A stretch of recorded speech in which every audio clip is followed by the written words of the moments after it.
के ड्रामे के बारे में ना अपने रिव्यूज़ शेयर करूं, तो कल उसकी लास्ट एपिसोड आई है सिवाय एक के वो भी मैं आके आपको बताती हूँ कि ओवरऑल ड्रामा बहुत अमेजिंग था और इतने बुरे एक्सप्रेशन दिए हैं इस बंदी ने पूरे ड्रामे में।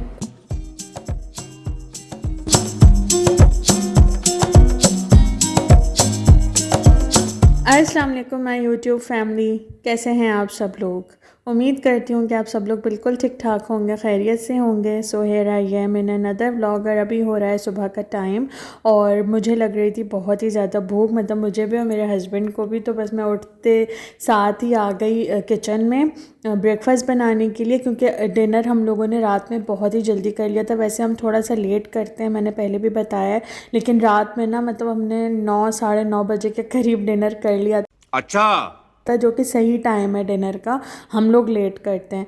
तो बस अब थोड़ा रूटीन बनाने की कोशिश कर रहे हैं कि डिनर भी जल्दी करें और सोने का भी जल्दी हो रूटीन। तो इस वजह से अब जब सुबह उठे ना तो मुझे इतनी भूख लग रही, फिर मेरे हस्बैंड ने कहा कि फटाफट से पराठे बना लो। तो वैसे तो हम इतना हैवी ब्रेकफास्ट नहीं करते हैं, लेकिन अब भूख ही इतनी लगी हुई थी तो बस मैं आ गई किचन में और यहाँ पर अब मैं फटाफट से ये पराठे बना रही हूँ। तो मैं इसी तरह से ना पेड़े बना के रख लेती हूँ और उसके बाद फिर पराठे बहुत जल्दी से बन जाते हैं। तो ये चकोर वाले ही पराठे मैं बना रही हूँ क्योंकि ये मुझसे अच्छे बन जाते हैं। मैंने पहले भी बताया, वो लच्छे वाले तो कभी मैंने ट्राई भी नहीं किए क्योंकि मुझे लगता है मुझसे गड़बड़ हो जाएगी तो इस वजह से मैं रिस्क नहीं लेती।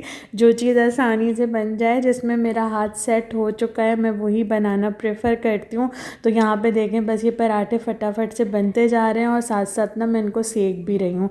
तो ये अभी एक रेडी हुआ रखा था, दूसरा तवे पे था, तो इसी तरह से मैं एक एक करके बना भी रही थी, सेक भी रही थी। और सिलेंडर पे ही करना पड़ता है।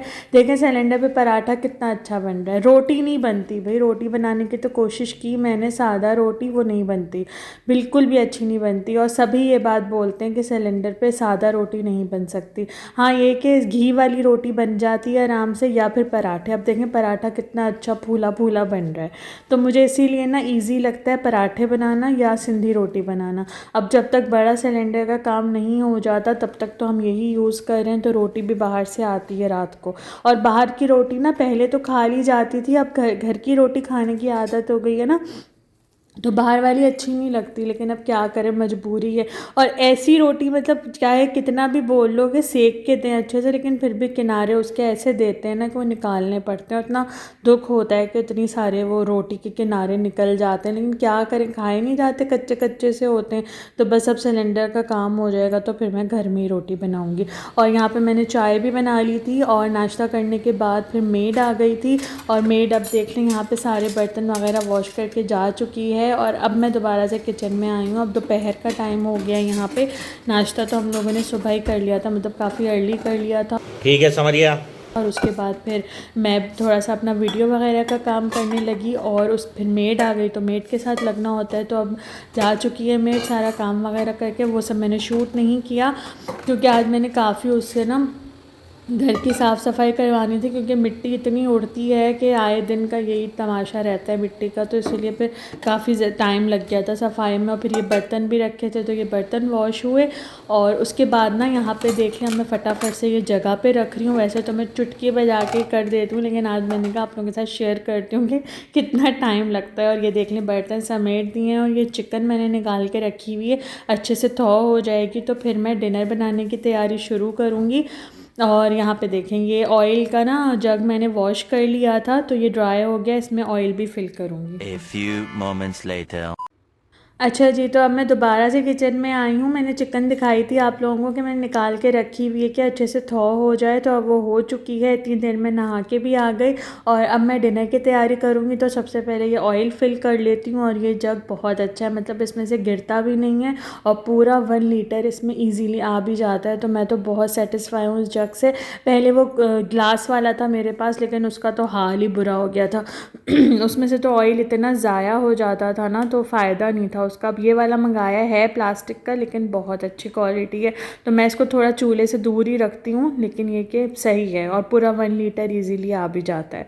और यहाँ पे देख लें अब ये फिल हो गया है। अब मैं चिकन वॉश कर लूँगी, क्योंकि ये मैंने निकाल के रखी थी, अच्छे से थॉ हो गई है। तो मैं पानी में नहीं भिगोती हूँ, मैं ऐसे ना इसको थोड़ी देर फ्रीज़र से निकाल के रख देती हूँ, तो आराम से ये थॉ हो जाती है। उसके बाद फिर वॉश करनी होती है। तो पहले ना मैं वॉश करके रखती थी, इतनी इतनी चिकन आती थी, मतलब 7-8 किलो चिकन आ जाती थी, मैं सारी वॉश करके उसके पैकेट्स बना के रखती थी।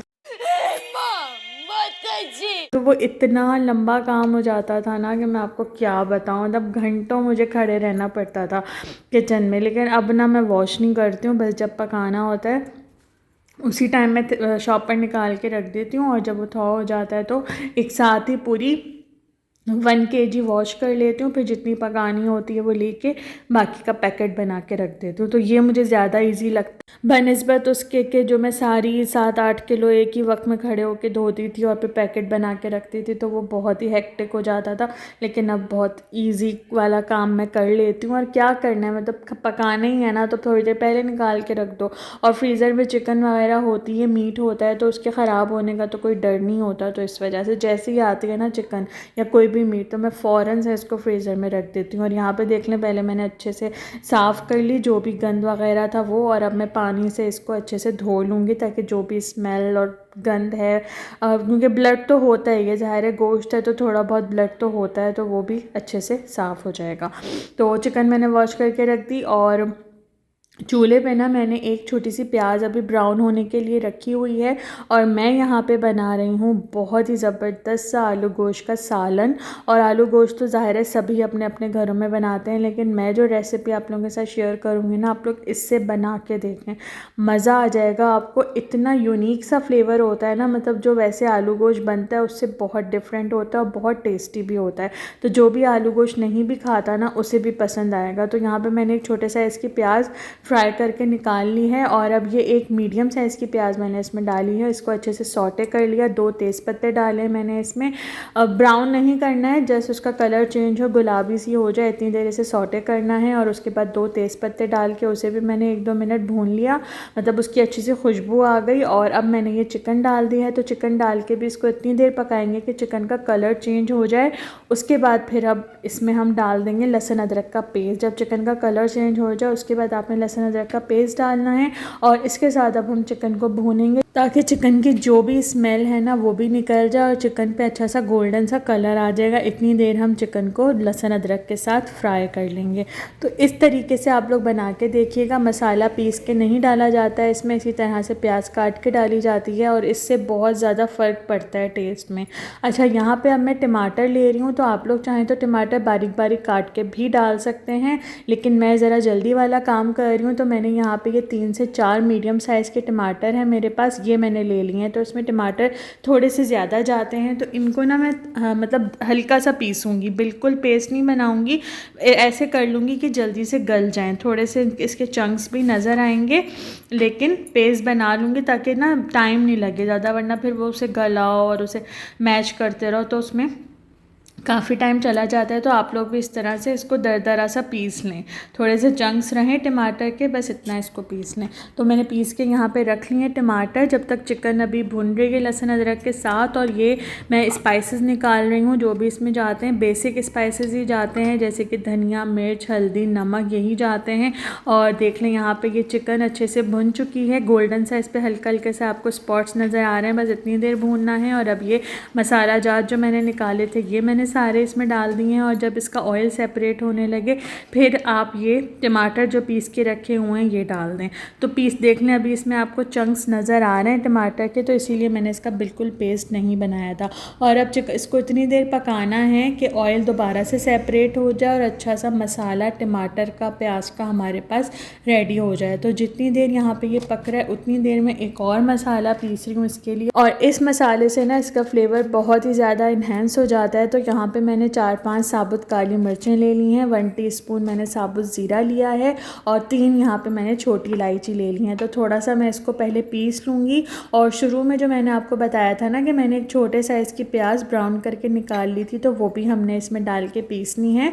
और पहले इसको थोड़ा सा दरदरा पीस लूँगी, उसके बाद में प्याज डालूँगी, वरना फिर ये काली मिर्चें ना पिसने में बहुत टाइम ले लेती है। तो ये देख लीजिए मैंने ब्राउन करके पहले ही निकाल ली थी प्याज, तो पहले इसको चला लेती हूँ और उसके बाद मैं इसमें प्याज ऐड करूँगी। तो इस मसाले से ना एक यूनिक टच मिल जाता है आलू गोश्त में। वैसे तो सादा जो आलू गोश्त बनता है उसमें नहीं डाला जाता ना ये मसाला, लेकिन इस रेसिपी से आप लोग बना के देखें, आप लोगों को बहुत मज़े का लगेगा। और ये ऐसा सालन है ना कि सब खा लेते हैं, मतलब बच्चे आलू के चक्कर में खा लेंगे। तो इस तरह का ये सालन तो सभी अपने अपने घरों में बनाते हैं, लेकिन मैं इसी तरह से बनाती हूँ। तो मसाला मैंने पीस के रख लिया है और यहाँ पे मैंने आलू भी कट कर लिए हैं। तो जब ऑयल सेपरेट हो जाए और टमाटर भी अच्छे से भुन जाए, टमाटर का कच्चापन ख़त्म हो जाए, तो अब हमने इसमें ये कुछ चीज़ें डालनी हैं। तो सबसे पहले मैंने ये आलू डाल दिए हैं और ये मैंने 3-4 हरी मिर्चें ली हैं, इनको मैंने स्लिट करके डाल दिया बीच में से। और ये है वो मसाला प्याज का, और वो जो थोड़ा सा गरम मसाला लिया था मैंने, ये मसाला मैंने बना लिया था। तो ये इस स्टेज पे डालना है, इसको मिक्स कर लेंगे अच्छे से। और उसके बाद ना अब हमने इसको पानी डालना है इसमें इतना कि उसका शोरवा भी बन जाए और आलू भी गल जाएं। तो इतना पानी इसमें डालना है, आप लोग अपने हिसाब से डालिएगा जितना शोरवा आप रखना चाहते हैं। वैसे मैं पर्सनली बहुत ज़्यादा पतला पानी शोरवा नहीं रखती हूँ, क्योंकि मुझे अच्छा नहीं लगता। मुझे थोड़ा थिक वाला जो शोरवा होता है ना, ताकि मसाला भी तो हो, फ्लेवर भी तो हो। बिल्कुल पानी भर दो तो फिर जायका नहीं रहता। तो यहाँ पे अब हमारा ये आलू गोश्त का सालन बनके तैयार हो गया है और मैं इसको एंजॉय कर रही हूँ बॉयल राइस के साथ, तो सादी रोटी के साथ या फिर बॉयल राइस के साथ। ये हर तरह से बहुत ही मज़े का लगता है।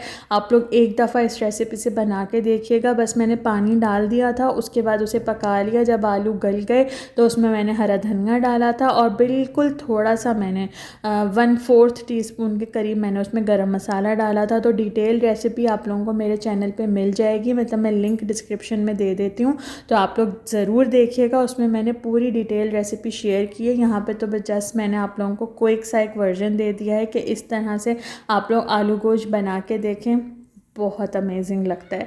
तो बस अब हम इसे एंजॉय कर रहे हैं बॉयल्ड राइस के साथ। वैसे तो इरादा था रोटी से खाने का, अच्छा इसमें अगर रोटी चूर के खाओ ना, मतलब मिक्स कर लो सालन में, तो वो भी बहुत मज़े का लगता है। तो मुझे ना ज़्यादा बॉयल्ड राइस के साथ ही मज़ा आता है। आप लोग जिस तरह भी चाहें आप लोग इसको एंजॉय कर सकते हैं, हर तरह से बहुत टेस्टी लगेगा। बनाइएगा ज़रूर और फीडबैक भी लाजमी शेयर कीजिएगा कि कैसा लगा। हाँ जी, तो खाना भी खा लिया हम लोगों ने और बस ना मैं अभी फ्री होके बैठी थी, तो मैंने सोचा कि मैं ना आप लोगों से एक ड्रामे के बारे में ना अपने रिव्यूज़ शेयर करूं। तो कल उसकी लास्ट एपिसोड आई है और बहुत ही आउटस्टैंडिंग ड्रामा था, बहुत अच्छा। काफ़ी सारे लोगों ने देखा भी होगा। तो यस, मैं बात कर रही हूँ मायरी की, और कल मायरी की लास्ट एपिसोड आई है and the episode was fab. मतलब इतनी अच्छी थी ना, इतनी मतलब फुल ऑफ इमोशंस और बहुत ज़बरदस्त थी। एक्चुअली वो ड्रामा काफ़ी सारे लोगों ने तो देखा ही होगा, और जिसने देखा है आप लोग कमेंट्स में अपने रिव्यूज़ ज़रूर मेरे साथ शेयर कीजिएगा। मैं आप लोगों से इसलिए इस टॉपिक पे बात कर रही हूँ क्योंकि उस ड्रामे का जो टॉपिक था ना, वो ऐसा है कि जिससे हम रिलेट कर सकते हैं और हमारे इर्द गिर्द ऐसा हो रहा होता है काफ़ी ज़्यादा, तो इस वजह से हम ऐसी चीज़ों से रिलेट कर सकते हैं। और फिर मुझे लगता है कि ऐसी चीज़ों पे ना बात भी करनी चाहिए। तो आप लोग भी अपने रिव्यूज़ कमेंट्स में शेयर कीजिएगा कि आप लोगों को कैसा लगा। तो एपिसोड बहुत अच्छी थी, पूरा ड्रामा ही बहुत अच्छा था, पर लास्ट एपिसोड बहुत ही इमोशनल थी और मैं तो काफ़ी मतलब इमोशनल हो गई थी और रिलेट कर सकती थी, फ़ील बहुत ज़्यादा कर रही थी मैं उन सीन्स को जो भी थे। तो इस वजह से ना काफ़ी मेरे दिल में हो रहा था।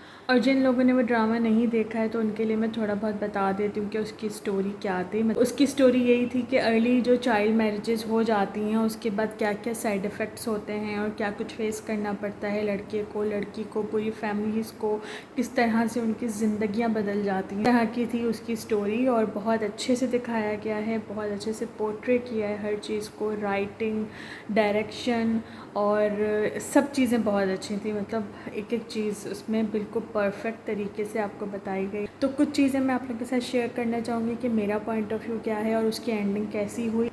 एंडिंग बहुत अच्छी एंडिंग और भी तरह की हो सकती थी, मतलब ऐसा भी हो सकता, हैप्पी एंडिंग भी, जैसे कि लोग कह रहे थे, नीचे कमेंट्स थे कि भाई हैप्पी एंडिंग होनी चाहिए थी, तो हैप्पी एंडिंग भी हो सकती थी कि ये होता कि फ़ाखिर वहाँ चला गया था जॉब करने के लिए, तो उसके बाद वो पढ़ने के लिए और फिर उसका जॉब का भी इरादा था, तो वो सेटल होकर एनी को और अनाया को भी बुला लेता। एक तो ये एंडिंग हो सकती थी, और एक ये हो सकता था कि वो पढ़ने के बाद वापस आता और अपना बिज़नेस कंटिन्यू करता और फैमिली जैसे चल रही थी वैसे ही चलती रहती।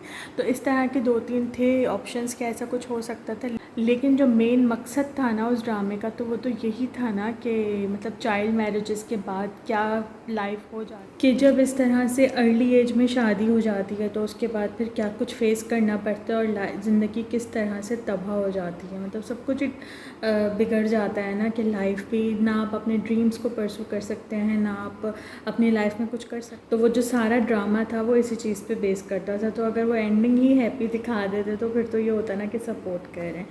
तो इस वजह से एंडिंग वैसी नहीं हुई जैसे कि सब चाहते थे, तो बहुत ही इमोशनल थी। तो अभी आगे मैं आप लोगों के साथ कुछ शेयर भी करती हूँ, उसके एंड मतलब लास्ट एपिसोड के जो क्लिप्स हैं वो शेयर करती हूँ, लेकिन उससे पहले मैं आप लोगों को ये ज़रूर बताना चाहूँगी कि मुझे किसकी एक्टिंग सबसे ज़्यादा अच्छी लगी। वैसे तो सब ने ही बहुत अच्छी एक्टिंग की है सिवाय एक के वो भी मैं आगे आपको बताती हूँ कि मुझे किसकी एक्टिंग बिल्कुल अच्छी नहीं लगी और किसकी सबसे ज़्यादा अच्छी लगी है। तो सबसे पहले तो मैं नाम लेना चाहूँगी नुमान एजाज का। उनका तो ज़ाहिर है वो तो किसी तारुफ़ के मोहताज नहीं हैं, उनकी तो एक्टिंग होती ही ऐसी है, द लेजेंड नुमान एजाज। तो उन्होंने भी जब तक उनका रोल था बहुत अमेजिंग, बहुत ही नेचुरल एक्टिंग करते हैं वो, बहुत ज़बरदस्त, तो उनका तो मैं क्या ही बोलूँ। अच्छा, उसके बाद सेकंड नंबर पे मारिया वास्ती। मारिया वास्ती ने कमाल किया है, बहुत ज़बरदस्त एक्टिंग की है उन्होंने भी, अपने रोल को उन्होंने बहुत ही अच्छे से निभाया है, बहुत अच्छे से।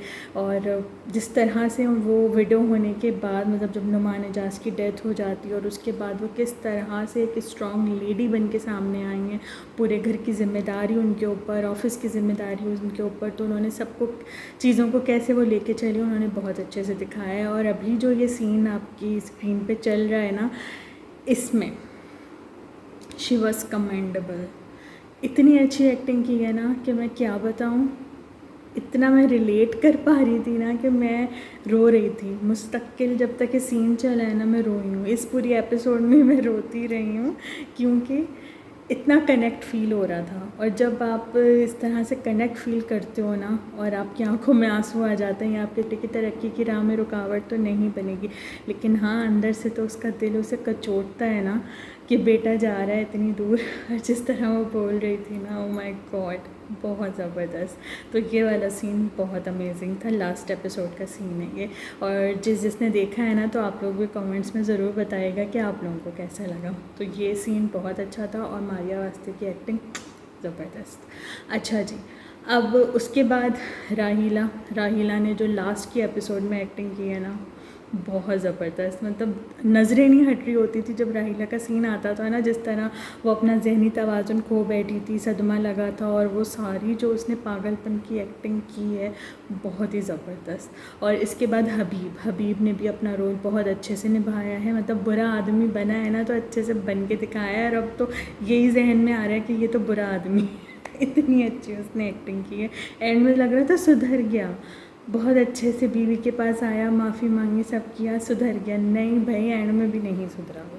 अच्छा, तो ये हबीब और राहीला का हो गया। अच्छा, अब आते हैं हम मेन जो हीरो हीरोइन हैं इस ड्रामे के, एनी एंड फ़ाखिर, मतलब ऐना और Samar. Best choice for Annie and Fakhir. मतलब मैं डायरेक्टर को यहाँ पे बहुत ज़्यादा अप्रिशिएट करूँगी कि उन्होंने इन दोनों को चुना इस रोल के लिए, और इन दोनों ने बहुत ही अच्छे से निभाया है। मतलब इनकी केमिस्ट्री, इनकी नोक झोंक सब बहुत अच्छी लगती थी। और शादी के बाद कितने झगड़े होते थे, हर वक्त लड़ते ही रहते थे दोनों, लेकिन वो भी बहुत अच्छा लगता था। और फिर जब डिवोर्स वाली बात हुई और किस तरह से दोनों का ही दिल अंदर ही अंदर इस बात को मतलब नहीं मानने को तैयार था कि डिवोर्स हो रही है या डिवोर्स होनी चाहिए, लेकिन एक मुश्किल फ़ैसला था जो कि उन्हें लेना पड़ा। तो बहुत कमाल किया दोनों ने। मुझे एनी की भी अच्छी लगी, लेकिन फ़ाखिर तो भाई बहुत ही गज़ब की एक्टिंग की है फ़ाखिर ने। अच्छा, अभी जो ये वाला सीन आप लोग देख रहे हैं ना, ये भी लास्ट एपिसोड का सीन है। इस सीन पे भी बहुत रोई, क्योंकि जिस तरह से उन्होंने वो सीन एक तो बनाया है, पिक्चराइज भी बहुत अच्छे से किया है, एक्टिंग भी दोनों ने बहुत अच्छी की है, मतलब जैसे उन दोनों के रास्ते जुदा हो रहे हैं। बहुत ज़्यादा इमोशनल था ये सब कुछ ना।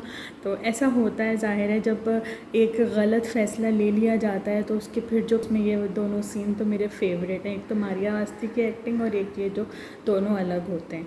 ओवरऑल ड्रामा बहुत अमेजिंग था और एक बहुत अच्छा लेसन भी मिलता है। जो भी इस तरह की सोच रखते हैं कि भाई अर्ली एज में शादियाँ करा दो और बच्चे जो हैं वो पढ़े नहीं, लड़कियाँ पढ़े नहीं और बस शादी करा के घर ही तो संभालना है, यही सब तो करना है, तो क्या ज़रूरत है इतना पढ़ाने की।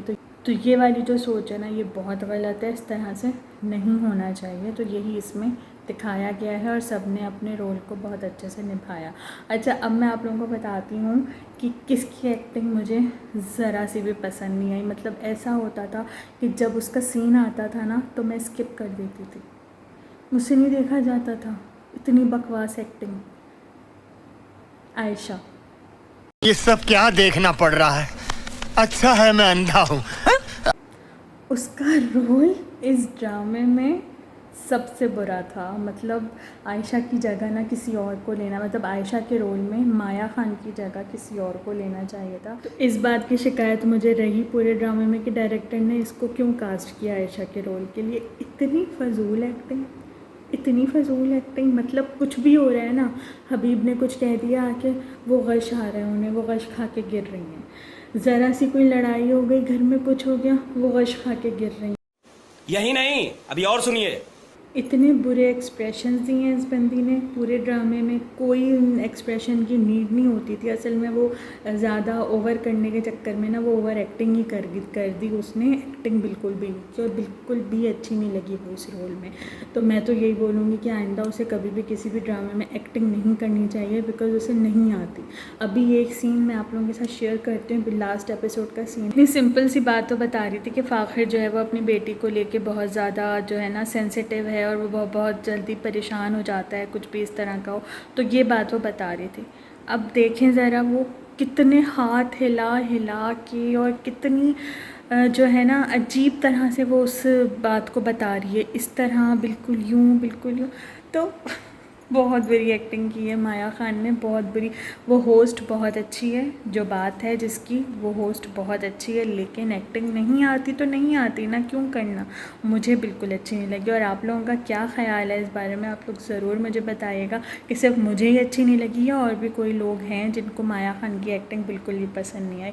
बाकी ड्रामा बहुत आउटस्टैंडिंग था, मतलब मास्टरपीस है ARY का।